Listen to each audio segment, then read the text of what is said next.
Frères, sœurs, bien-aimés, que le Seigneur vous bénisse. Nous vous saluons tous dans le nom du Seigneur Jésus-Christ.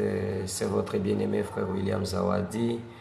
Depuis le Branham Tabernacle du plein évangile, nous vous saluons tous dans le nom du Seigneur Jésus-Christ.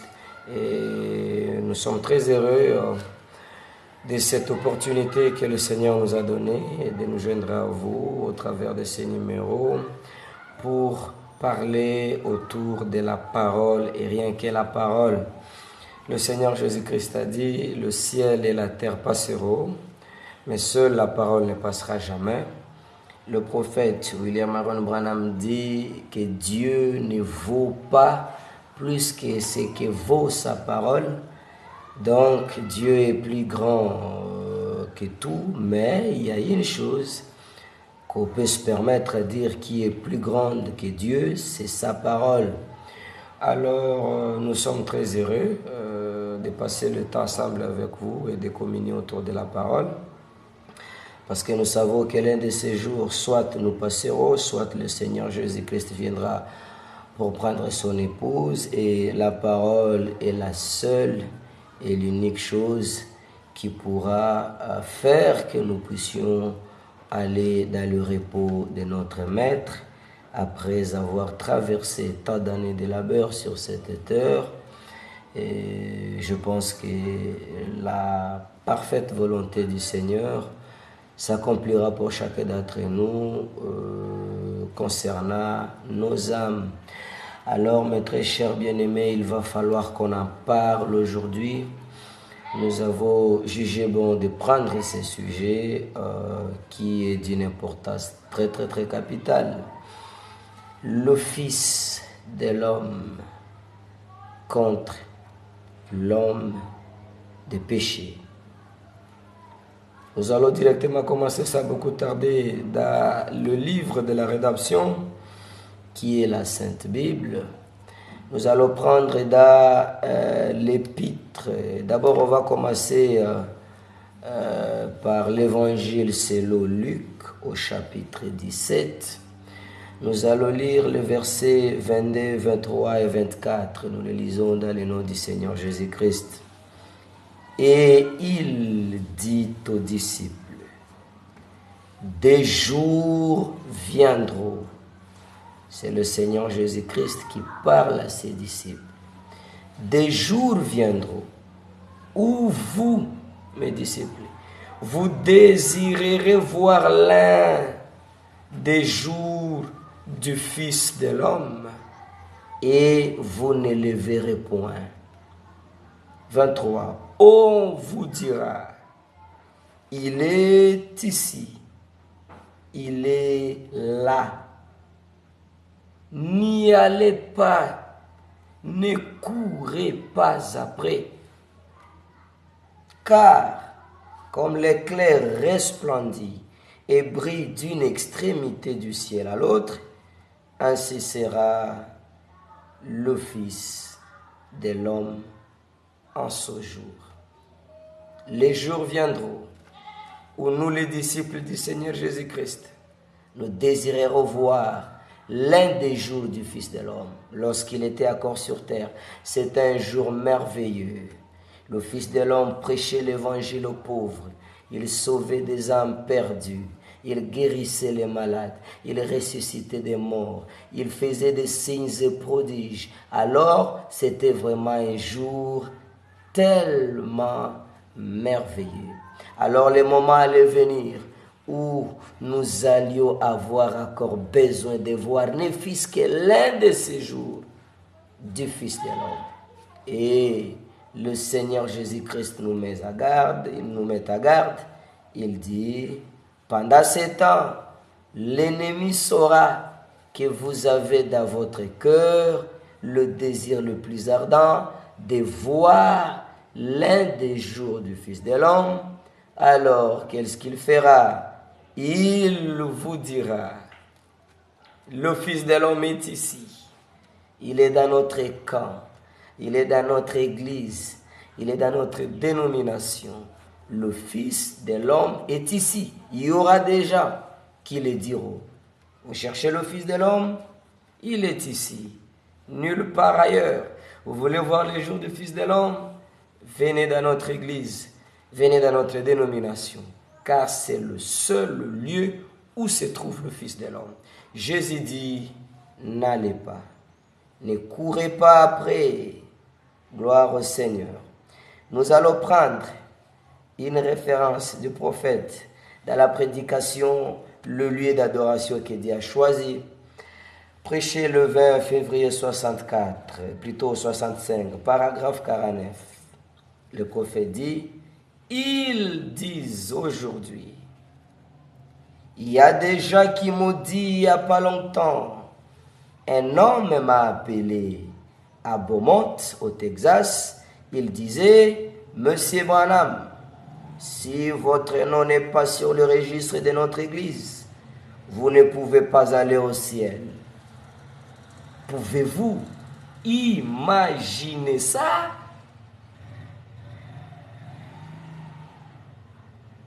N'allez jamais croire une chose pareille. Oh frère Branham, c'est nous qui avons le Fils de l'homme. Et si vous n'êtes pas membre de notre dénomination, vous n'aurez pas la vie éternelle. Si votre nom ne se retrouve pas sur le registre de notre église, vous n'irez pas au ciel. Le prophète pose la question, il dit, pouvez-vous imaginer ça? N'allez jamais croire une chose pareille. Il pense que vous devez appartenir à une certaine église là, sinon vous ne pouvez pas aller au ciel. C'est faux.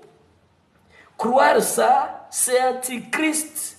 Je dirais ceci, si vous croyez un tel esprit, vous êtes perdu. Continuons.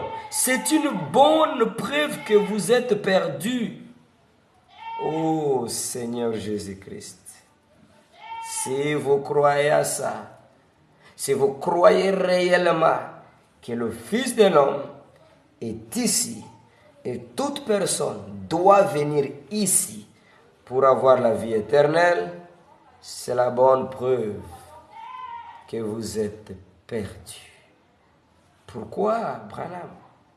Il dit dans la prédication, je pense, prouvant sa parole, prêché le 16 août 64, paragraphe 236. Je prends quelque part là au milieu, le prophète dit, mais c'était un homme dans une chair humaine, qu'Abraham a appelé Elohim, le grand tout-puissant.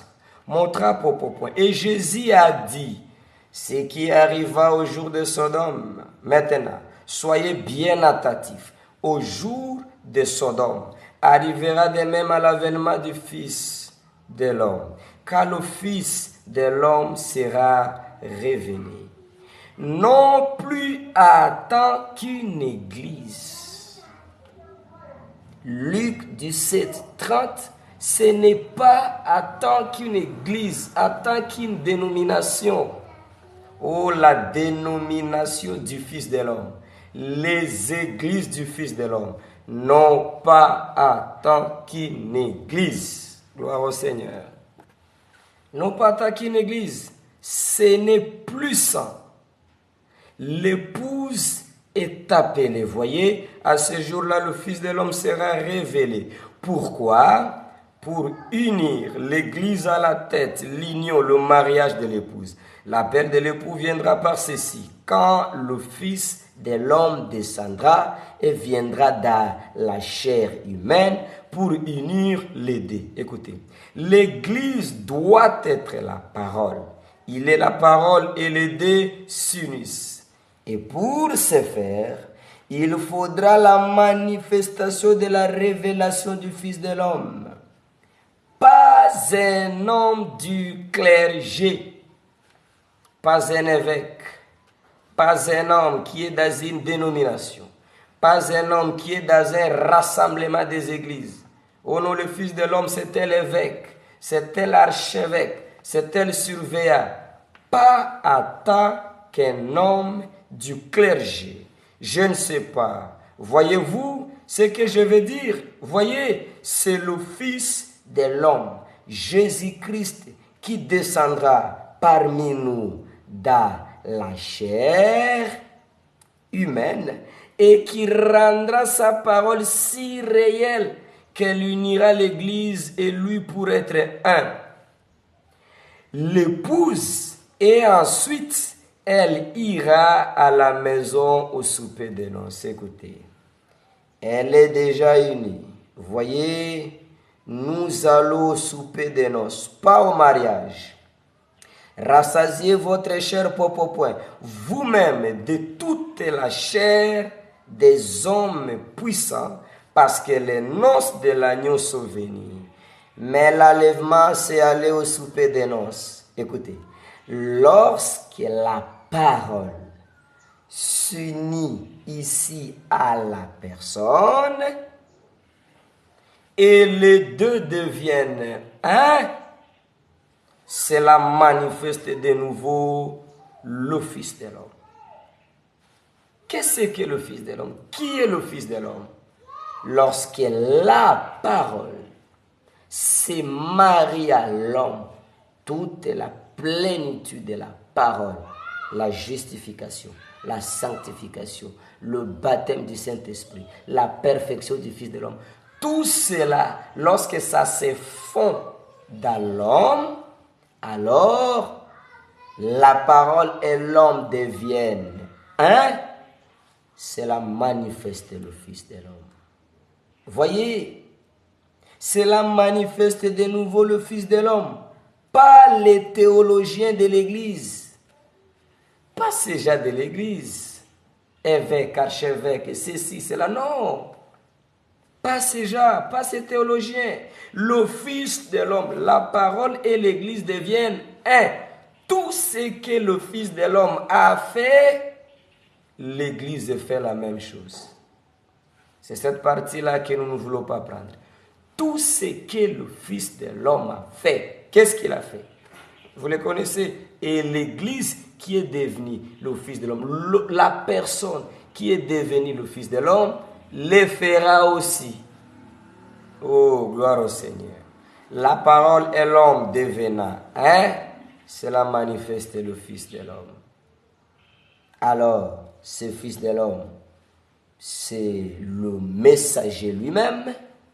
D'autres personnes n'ont pas le droit d'être le Fils de l'homme ou n'ont pas la possibilité de devenir le Fils de l'homme. C'est seul le prophète qui se marie à la parole et devient un.